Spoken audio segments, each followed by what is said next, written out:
Something's happening around the world. Planes falling from the sky, cities electing new leaders, nations rewriting their digital futures. And somewhere, a fire burns through the night, taking lives and leaving questions behind. Tonight, we're connecting the dots behind these global flashpoints.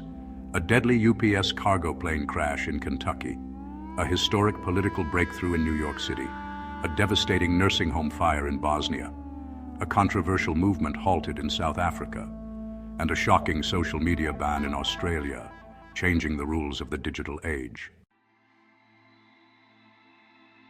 You're watching this Strategic Brief, the channel that doesn't just report the news. It reveals what it means. Before we begin, make sure to subscribe and turn on the bell icon, because in a world changing this fast, you need clarity, not chaos. It started like any other night at Louisville's Muhammad Ali International Airport, until Flight 782, a UPS MD-11 cargo plane, disappeared from radar. Seconds later, a blinding fireball lit up the sky. The plane, carrying 3 crew members and 38,000 gallons of jet fuel, crashed just beyond the runway, slamming into 2 nearby businesses. At least 7 people are confirmed dead, including all on board and 4 on the ground. Witnesses describe explosions shaking buildings miles away.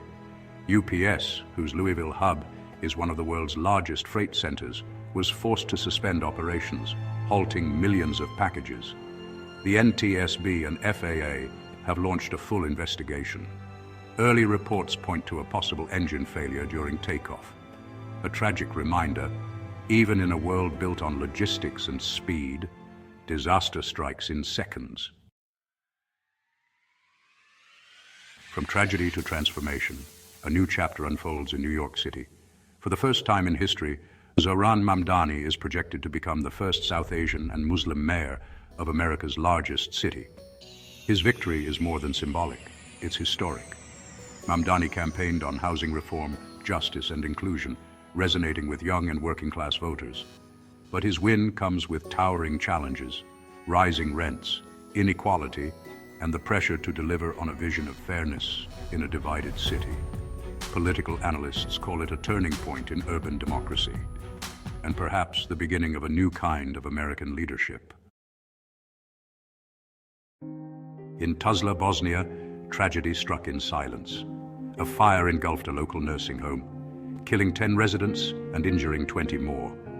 Authorities believe faulty heating equipment may have sparked the blaze. Rescue teams fought through smoke and collapsing walls to save who they could. For Bosnia, this is more than a local loss. It's a national heartbreak. A day of mourning has been declared as families search for answers amid ashes.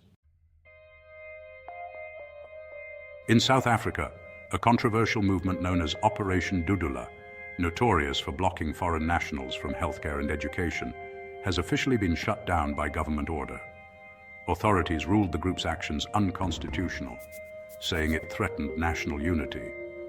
The move has reignited debate over migration, xenophobia, and access to public services.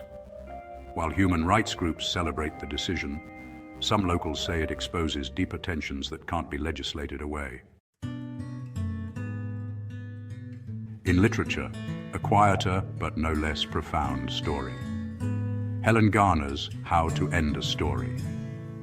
Collected Diaries has won the Bailey Gifford Prize for non-fiction, the first time ever that a diary collection has taken the honor. Judges called it a revolution in the art of truth-telling, turning private reflection into public literature. For readers, it's a glimpse into the raw interior of a writer unafraid of her own honesty. In the Philippines, Typhoon Kalmaegi has struck the island of Cebu, unleashing torrential rains and widespread flooding. At least 3 people are dead, hundreds displaced, and rescue teams are racing against time as landslides and outages sweep the region. Meteorologists warn the worst may not be over, with more rain predicted in the coming days. And finally, a bold and controversial move down under. Australia has officially banned Reddit for teenagers, joining Facebook, X, TikTok, YouTube, and Instagram, effective December 10th.